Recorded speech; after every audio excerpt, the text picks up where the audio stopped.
Muy buenas noches, bienvenidos a este cierre anticipado prácticamente de Wall Street. Si lo están haciendo por horario, si no, si nos estáis viendo a través de las redes, pues buenas noches, buenas tardes, buenos días, según os coja el asunto. A estas horas se sigue debatiendo sobre el techo de deuda. Está previsto que en un ratito os podamos contar las últimas novedades sobre si va a haber o no un colapso en los Estados Unidos. No lo digo yo, lo dice la presidenta de la que fuera presidenta de la Reserva Federal, hoy secretaria del Tesoro, Janet Yellen. Dice que podría haber un colapso y que irnos al impago es muy peligroso. Lanza señales de alerta y no es lo más positivo. Que la secretaria del Tesoro se empeñe en lanzar alertas no es quizá la mejor de las maneras para intentar restarle presión al asunto. Lo cierto es que Kevin McCarthy, el republicano encargado de toda esta negociación del techo de la deuda, se ve hoy a las 9 de la noche, hora central europea, con Joe Biden. Por fin se van a ver las caras, nada de una llamada, nada de un intermediario, por fin se van a ver las caras. En todo caso, los titulares que están saliendo son muy negativos.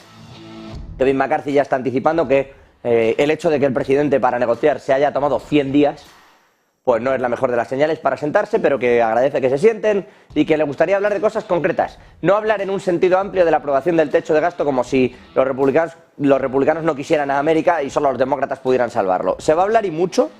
Y hay varios representantes de ambos partidos, de demócratas y republicanos, además haciéndolo a estas horas, de hasta qué punto se pueden retocar los llamados programas sociales, sobre todo el famoso Medicare de Joe Biden, que para Biden es una línea roja. El presidente de los Estados Unidos considera que de ninguna manera se puede reducir las cuantías que se están implementando para el Medicare y que en buena medida también salen de la Inflation Reduction Act que tantas empresas se está llevando a Estados Unidos, en esa suerte de círculo virtuoso que pretende instaurar el presidente demócrata, que consiste en que las empresas ponen allí su sede, las empresas generan allí el empleo, las empresas generan allí la producción y por lo tanto todo se queda en Estados Unidos, incluidos los impuestos. Es verdad que a cambio tiene que poner una buena suma de dinero en ayudas, pero de esa manera él hace el ciclo, pone las ayudas. ¿Que es competencia desleal para con Europa? Bueno, eso es harina de otro costal. Así lo llamaría, entre otros, Donald Trump, que en su momento dijo que lo que hacía Europa con la política agraria común era precisamente eso, competencia desleal. Lo cierto es que Joe Biden ha montado esa especie de círculo y al terminar ese círculo, ¿dónde acaba el dinero recaudado? Pues en los famosos programas sociales, entre ellos ese Medicare, que no quieren que se toque. Negociación sobre el techo de deuda, que no es lo único que está pasando a estas horas de la noche. Estamos a punto de trasladarnos también hacia la sede de la Comisión Europea, donde se está produciendo la cuarta cumbre de jefes de Estado con la visita excepcional, la participación excepcional del presidente de Ucrania, Volodymyr Zelensky. Allí también Rishi Sunak, a pesar de no pertenecer a la Unión Europea, allí también, evidentemente, el canciller alemán Olaf Scholz, y la presidenta de la Comisión Europea, Ursula von der Leyen, entre otros muchos. Hoy ellos, junto a Emmanuel Macron, el paladín francés, van a dar una rueda de prensa que por supuesto tendremos también aquí. Al respecto, por cierto, de noticias que ocurren en Europa, dos cosas. La primera, ha sido detenido por corrupción el presidente de la Corte Suprema de Ucrania. El presidente de la Corte Suprema, Vesvold Kalev, ha sido detenido en una investigación por un caso de soborno de casi 3 millones de dólares, 2,7. Dice la propia oficina de anticorrupción del país, está diciendo que es que el jefe de la Corte Suprema ha sido detenido y que se trata de el mayor caso que afecta al Poder Judicial, según la propia oficina anticorrupción de Ucrania. El contexto en el que se produce esta detención es importante porque no es la primera vez. La Corte Suprema en esta época de guerra que está viviendo Zelensky es fundamental también para lo que vaya a ocurrir en el futuro, de cara a dictaminar y a recoger las pruebas de lo que se consideren casos para los futuros crímenes de lesa humanidad, si se quisieran documentar por parte de Ucrania. Que es evidentemente quien está haciendo acopio de este tipo de cuestiones, y para ello la Corte Suprema es fundamental. Esta acusación de soborno, insisto, al presidente de la Corte Suprema, primero se lo quita de encima de un plumazo y segundo veremos cómo acaba la situación. Este es uno de los asuntos. El otro de los asuntos nos lleva todavía en este contexto a hablar de lo que está pidiéndole Europa, de lo que está pidiéndole Bruselas, la Comisión Europea, a Georgia. Dicen que tiene que cumplir las sanciones contra Rusia. Lo hace en un día en el que se han retomado los vuelos entre Georgia y precisamente el país que preside Vladimir Putin. La Comisión le ha pedido que se alinee con las sanciones europeas contra Rusia tras esa decisión que ha puesto en marcha Tbilisi de reanudar esos vuelos comerciales entre Rusia y Georgia. Es una cuestión, dice la Unión Europea, que contraviene las sanciones interpuestas, esos vuelos comerciales, y que por lo tanto ponen en riesgo la entrada en la Unión Europea de la propia Georgia. En concreto, Peter Stano, el portavoz del Ejecutivo Comunitario, ha dicho que lamentan la decisión de Georgia de reanudar los vuelos a Rusia y desde Rusia, porque se ha sancionado el sector aéreo ruso por la guerra de Ucrania, vetando los vuelos de las compañías hacia ese país y cerrando el espacio aéreo comunitario. Por lo que está haciendo Georgia, dice Stano, le hace daño a la Unión Europea y además pues no es un paso óptimo, dicen, para que entre precisamente en la Unión Europea. Dicen que es muy importante tener esto en cuenta y la última decisión de las autoridades georgianas plantea preocupaciones respecto al camino de Georgia hacia la Unión Europea y los compromisos que tienen alineados en teoría con Europa en política exterior. Dura la Comisión en este sentido y en particular porque efectivamente Georgia tiene pedido la entrada en la Unión Europea. Esto es por un lado. Por el otro, en el lado económico, si me permiten, y trasladándonos hasta Estados Unidos, hoy han testificado los responsables de Silicon Valley Bank y de Signature Bank, de dos de las tres mayores quiebras de Estados Unidos, bancarias. Hoy han testificado en el Senado norteamericano. Allí los senadores se le han echado encima a Shea, a Becker, a los responsables de estas entidades. Que si van a pagar, esa ha sido una de las cuestiones fundamentales, lo que se les ha dado. ¿Quién va a pagar la factura del contribuyente en rescatar a estas entidades bancarias? Ese ha sido uno de los temas fundamentales dentro de esta sesión por parte de los senadores. La respuesta, evidentemente, o no se ha dicho nada, o el exdirector de Silicon Valley Bank, de Signature Bank, por ejemplo, ha dicho que es evidente que no la puede pagar. Claro, ¿cómo vas a pagar 20.000 millones de dólares? No puedes. Marta Vilar, ¿qué más se ha dicho?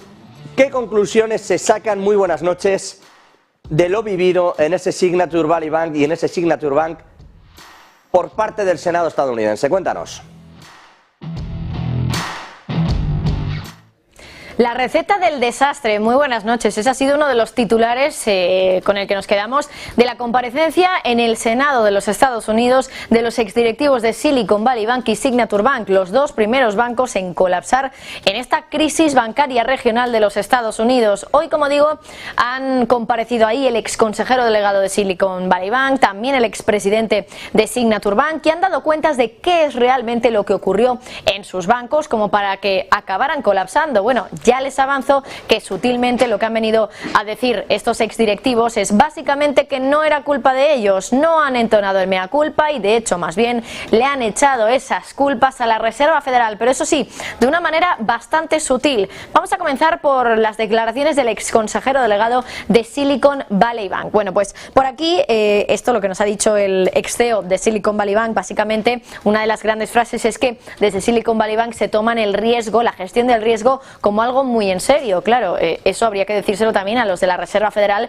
que consideran que no habían tomado buena cobertura del riesgo de tipos e interés. También insiste en que cree que el fracaso, la caída de Silicon Valley Bank realmente se debe a eventos sin precedentes, es decir, se excusan, se limpian las manos en que no tiene nada que ver con su gestión. De hecho, era algo que, bueno, pues como propiamente dice la palabra sin precedentes, las dos palabras sin precedentes, pues es algo que no se podía prever por parte de estos bancos. Luego, además, también ha dado detalles exactamente de la huida de depósitos que tuvo lugar en torno al 9-10 de marzo, que fue el momento en el que hubo esa huida masiva y que fue lo que desencadenó en la caída de Silicon Valley Bank. Dice que hubo 10 horas donde hubo miles de millones de dólares que estaban huyendo de los depósitos de Silicon Valley Bank y que entonces cada segundo. $1 millón salían de los depósitos de Silicon Valley Bank, y que fue precisamente esta salida en los depósitos, lo que hizo que el banco acabara cayendo. Luego, por otra parte, ha hablado también el expresidente de Signature Bank, que en este sentido ha dicho también que lo que llevó realmente al banco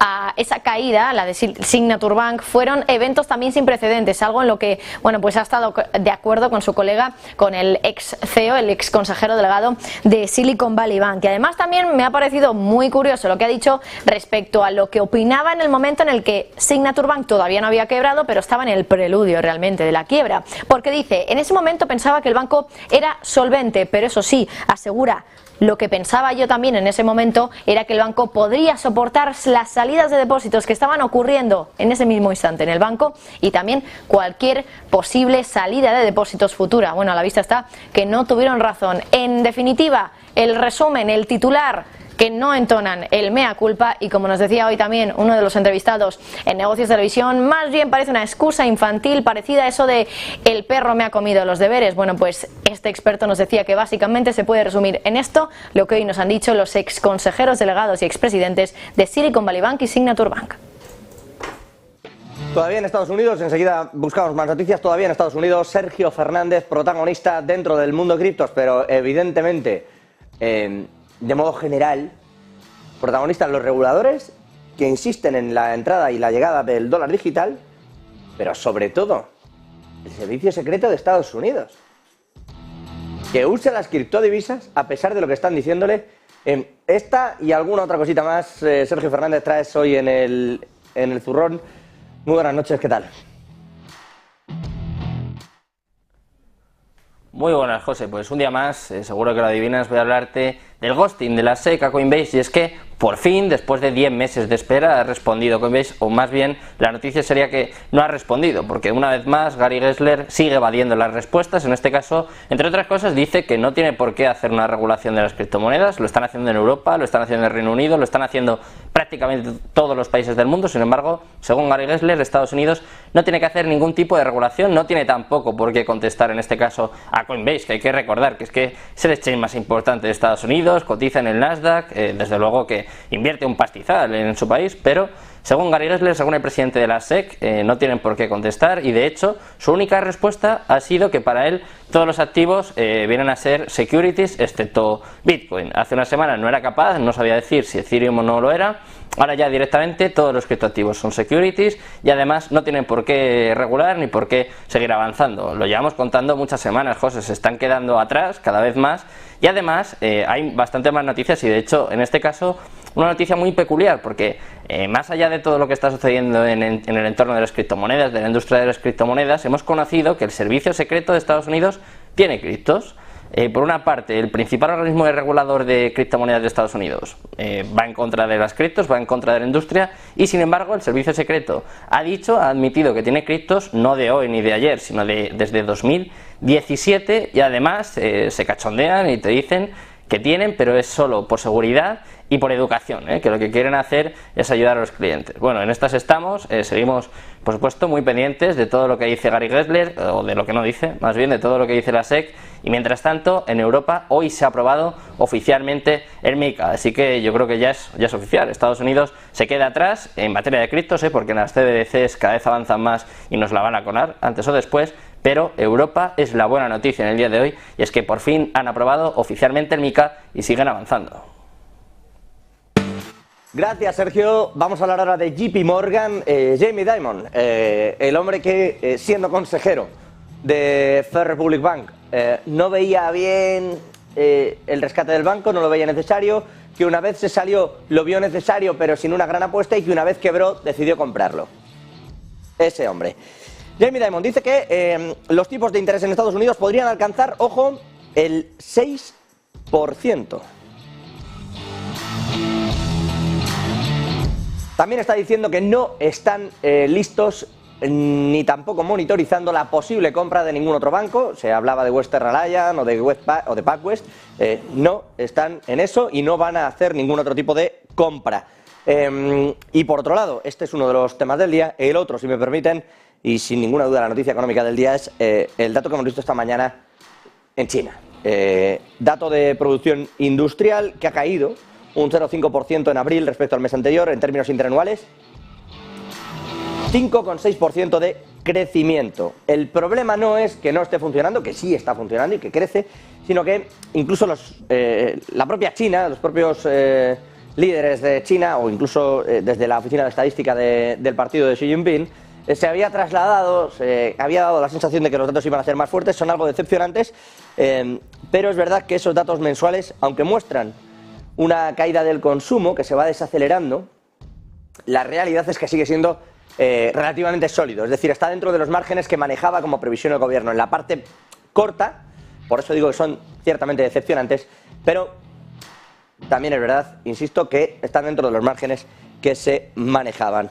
Y un último asunto en España, antes de hablar de la posible recesión y de los datos, de en qué punto estamos con todos los datos. Por cierto, datos en Europa con un IPC que sigue disparado, en particular en Italia, y con un crecimiento exánime. En el resto de Europa, crecimiento prácticamente cero, en concreto en Alemania, que sigue coqueteando con si entra o no entra en recesión, o si se contrae su PIB de aquí a final de 2023.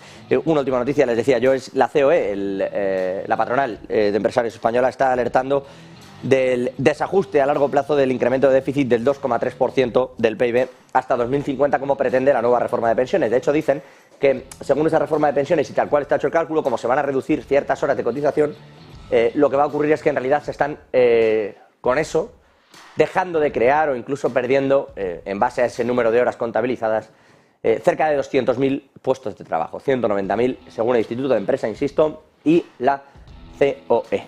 Y ahora, si me lo permite, nos vamos hasta Estados Unidos para cerrar este ciclo de noticias del día, donde se sigue coqueteando con no tocar la recesión. Bueno, en esa línea